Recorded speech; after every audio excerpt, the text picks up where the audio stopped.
Hello everybody, Disciple here with Hearthstone Curios. Now Hearthstone's an awesome game that millions of people play every day, and it's really revolutionized the online card game experience. It has pretty awesome gameplay, amazing art and story, and it gives off a very unique feel that no other games really have up till now. But nothing's perfect, and for Hearthstone, one of the biggest issues can be some of the RNG aspects, making the game come down to luck, or at the very least tilting either you or your opponent one way or the other.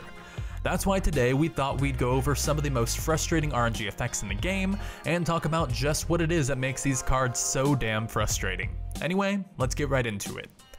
First up, it's Knife Juggler, one of the universally most hated cards in the game. Although it's receded in the past few expansions due to the nerfs and all of the new hyper-efficient early game that exists at the moment, Knife Juggler is still one of the most frustrating cards in the game.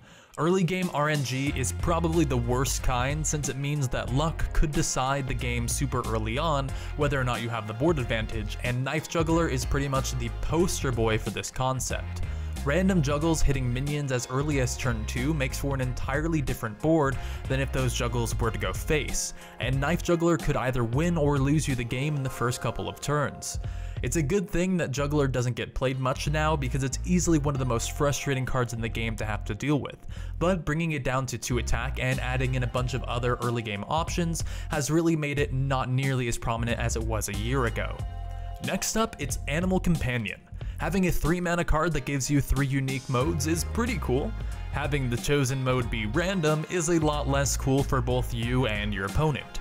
There are times when Huffer, Misha, and Leok respectively can win or lose you the game depending on the situation. Huffer could give you lethal by itself or trade into a very important minion like a Gadgetzan Auctioneer.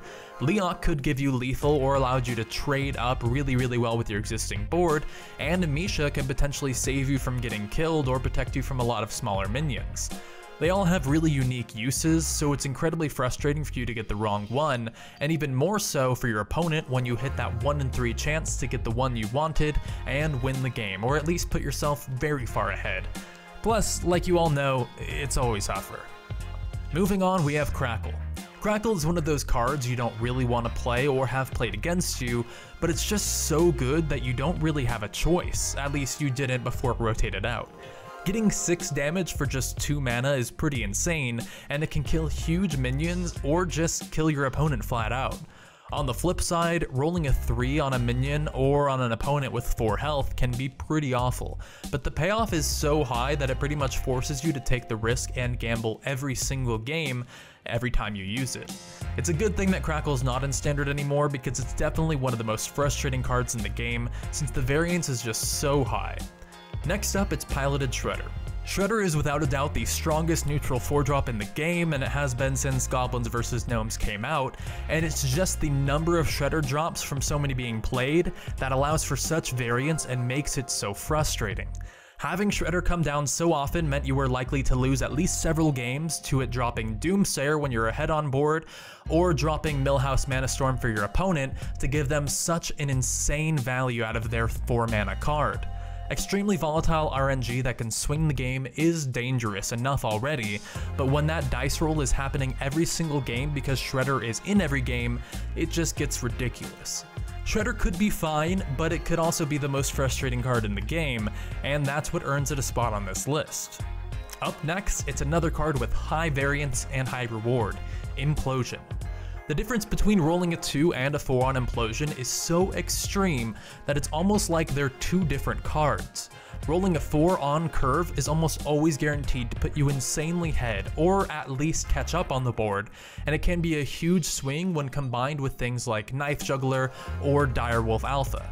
On the other hand, rolling a 2 at any point is pretty much guaranteed to put you super far behind, and a 3 is probably just what the card should have been in the first place.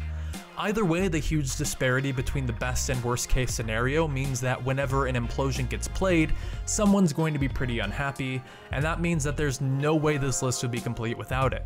Now, a lot of people have had the suggestion that the damage and the summon should be inversed, so if you deal 4 damage, you should summon 2 imps, and vice versa, dealing 2 damage and summoning 4 imps. And this makes a lot of sense, but it seems to go against what Blizzard's philosophy has been, which is actually increasing the RNG and the total variance, so that players get really excited when they get that huge drop, and whenever they get a bad outcome, they want to keep on playing so that they can get the good one. You get your players gambling, and that keeps them playing over and over a lot more than just having these kind of regular average scenarios would be, even if competitive players might prefer that. Moving on, let's talk about mind control tech.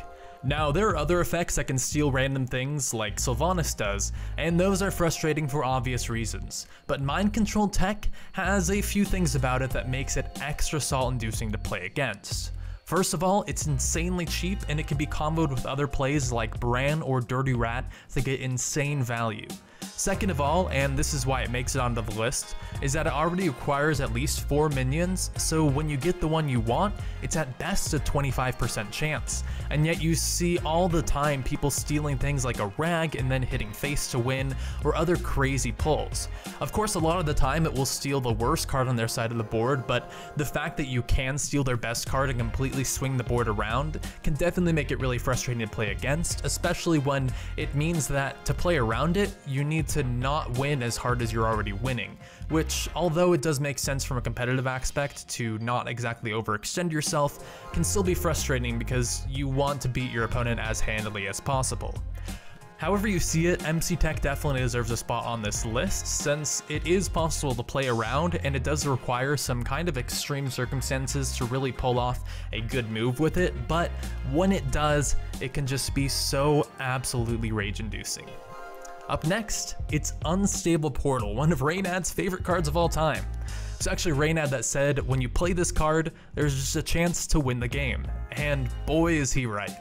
Not even including the chance it has to give you the right card for a specific scenario, getting things like a 5-mana Tyrion or a 3-mana Emperor Thaurissan that you could play on curve made the portal super insane. The worst case scenario is getting a 1/1 for 2 mana, and the best case scenario is just winning you the game flat out, making it a pretty free card to gamble with in a lot of mage decks. It's a good thing the portal's rotated because the high payoff at such an extremely low cost meant that its RNG was pretty frequently seen affecting games, and it can often make you lose as well. Now up next, it's Brawl. Brawl overall is a very good board wipe and is a pretty well balanced card, but there are a couple scenarios where it's one of the most frustrating in the game. The first is when your opponent has a full board and your lone minion survives, and for most people it seems to happen more often than they would expect it to. And the second scenario, of course, is when your opponent's best minion survives, which can often cause you to lose the game.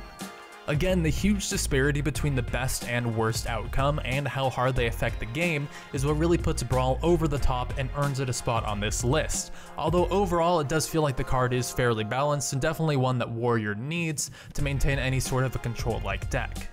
Now moving on, let's talk about Ragnaros and rag-like effects like Major Domo and Fireplume's Heart. Ragnaros is the original frustrating RNG card because 8 damage is a ton, and what it hits can change the game entirely. Not to mention that Rag itself is a super valuable target for effects like Sylvanas and MC Tech, and that can be its own nightmare. Still though, the main thing is that the difference between your 8 mana hitting a 1/1 and it hitting face for lethal, or hitting another Rag and completely taking your opponent off of the board is pretty insane, making Rag one of the swingiest and most frustrating cards in the game. And it's for reasons like this, and also just edging out every other single 8 mana card in the game besides maybe Tyrion, it's a good thing that this is rotated out of standard. Now last but not least, it's the card with the most RNG in the entire game, Yogg-Saron, Hope's End. Is there really anything even more to say about a card that casts random spells at random targets? Almost anything could happen with Yogg because its insane effect makes almost anything possible. Yogg can get you out of any situation, but it can also easily lose you the game in several different ways, whether it's discarding your entire hand, drawing into lethal fatigue, or just hitting yourself in the face with damage spells while healing your opponent as well. There's nothing as frustrating as Yogg RNG bringing back an unwinnable game for your opponent, and though the nerf did help a little bit, it's still the king of RNG and one of the most salt-worthy cards in the entire game.